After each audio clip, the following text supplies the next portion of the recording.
கொடைக்கானலில் நடைபெறும் மலர் கண்காட்சியை காண சுற்றுலா பயணிகள் குவிந்த வண்ணம் உள்ளனர்.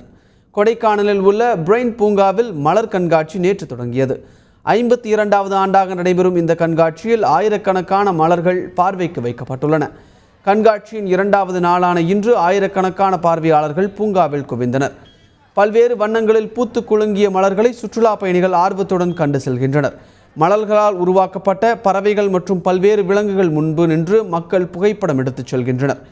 சுற்றுலா பயணிகளை கவரும் வகையில் பல்வேறு கலை நிகழ்ச்சிகளும் நடைபெற்று வருகின்றன. வருவோம், ஆனால் நேற்று ரொம்ப மழை பெஞ்சதுனால இன்றைக்கும் மறந்துருக்கோம். இன்றைக்கி கொஞ்சம் பரவாயில்ல, பூக்கள் நிறையா இருக்குது. நாங்கள் வெஜிடபிள்ஸ்லாம் வச்சுருக்காங்க, அது ரொம்ப அழகாக இருக்குது. அரேஞ்ச்மெண்ட்ஸ் நல்லா இருக்குது. நாங்கள் வெள்ளிக்கிழமையே இங்கே கொடைக்கானலுக்கு வந்துட்டோம். ரொம்ப அருமையாக இருக்குது. ஃப்ளவர் ஷோலாம் நல்லா சூப்பராக இருக்குது. நாங்கள் நிறைய சைட்ஸ் பார்த்தோம், நல்லா என்ஜாய் பண்ணோம். நல்ல மழை பெய்யுது.